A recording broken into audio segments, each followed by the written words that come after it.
Hello again, everybody, and welcome to another episode of my favorite 400 sports cards. These are the cards from last week. This is Red of Half Century's Collecting Sports Cards. We are at number 260 on our countdown, and this is a card that came out of a hot dog package in 1964. Now, Cons Wieners had been putting out cards since 55, but they were black and white. But in 64, they decided to do color. They did take away a little tab that said Cons Wieners, which would have been kind of cool to keep. But these color cards they did this year, I think, were phenomenal. Just awesome color. I mean, you look at this Frank Robinson with the blue sky, green grass, the great bright red uniform. Just an awesome looking card. You can see the backs that they showed and the bottom there. Compliments of Cons, the Wiener, the world awaited. Now, Frank will show another card or two of before we are done. This is him before the Milt Pappas trade.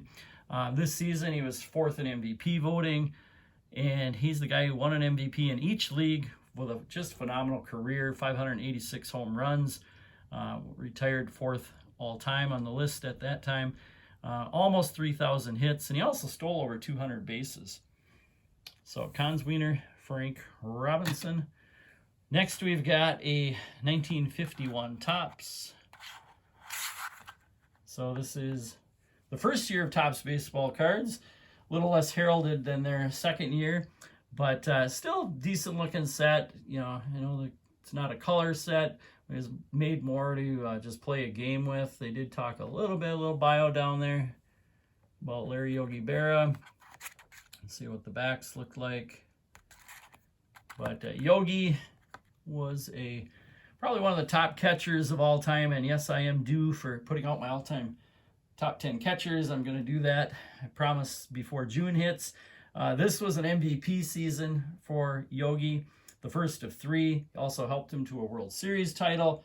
The team that the Yankees beat that year was the New York Giants. That was the famous shot heard around the world that got the Giants to the World Series that Bobby Thompson hit. Willie Mays' rookie season. But Yogi ended up in 14 World Series in his career, winning 10 times.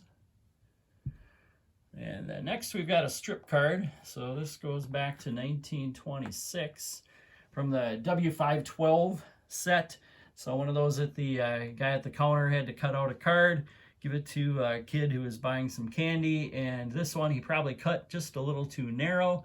Either that or someone else did it later, trying to make it look a little more tidy, so it ended up getting minimum size not met, which to me is fine. I think it's a pretty cool looking card. These are blank back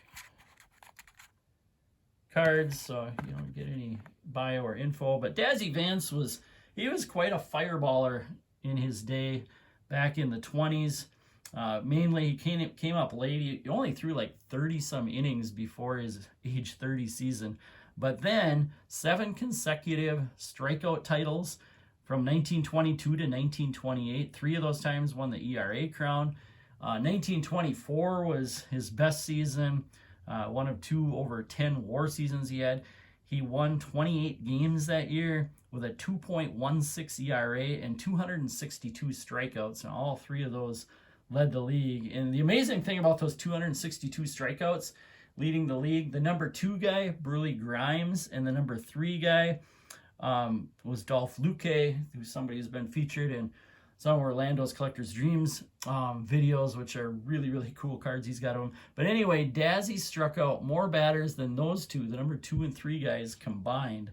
So that's how much of a strikeout pitcher he was compared to the rest of the league. He completed 30 of the 34 starts that year, won the MVP. In his career, he had over 2,000 strikeouts, which I think only 5 or 6 guys had done up to that time. He ended up with 60 WAR and 197 wins and ended up in the Hall of Fame. Dazzy Vance. Next, we're going to basketball. And this is a second-year card, 1971, Pistol Pete Maravich. Now, Pete had that just unbelievable college career that you can show on. This is a 76 card of him, but shows that he averaged 44.2. That's his college stats on top there. 44.2 points a game in his college career.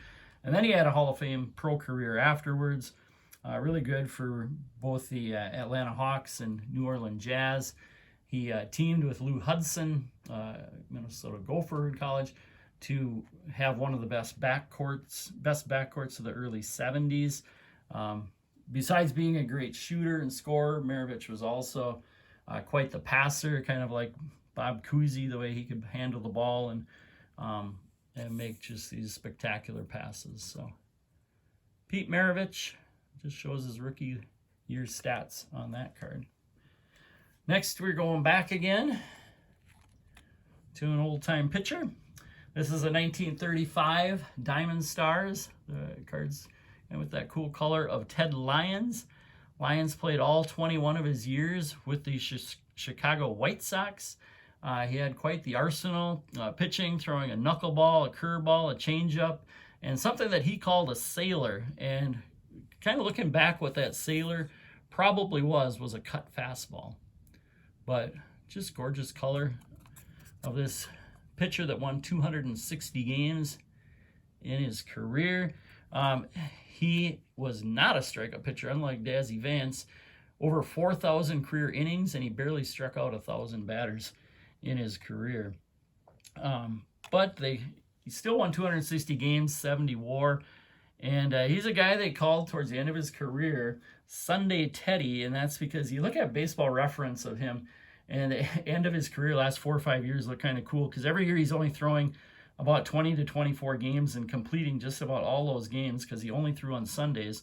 They were trying to save his arm because he was getting older. And his last full season, which was 1942, he was 41 years old at the time, started 20 games. He completed all 20 of them and threw 180 innings, so exactly 9 innings per start. And he actually led the league in ERA at 2.10 that year as a 41-year-old. And then after that, ended up joining the Marines, even though he was, too old for the draft. He just voluntarily joined and ended up fighting in the South Pacific. Next, we've got another pitcher.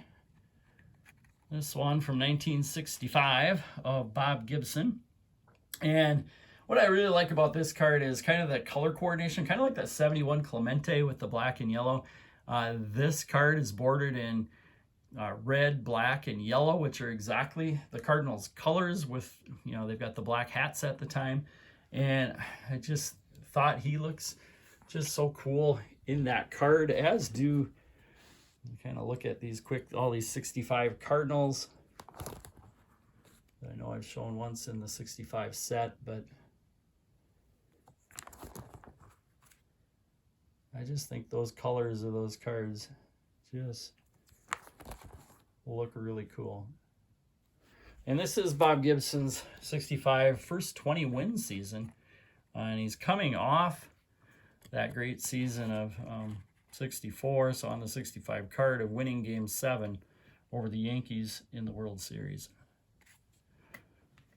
Last, we've got, slide that up, card again from the first year I bought cards in the grocery store out of packs, and this is set from 1973, and it's a Jimmy Wynn.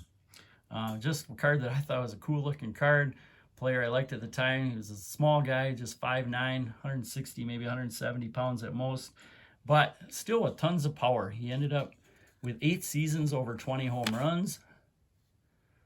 You can see his stats there on the back.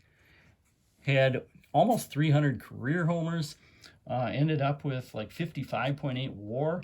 And back, in that late 60s for an expansion team, their expansion team in 62, team that had just a lot of young stars at the time, and I think Jimmy Wynn was probably the cornerstone main guy of all those young stars that the Astros had.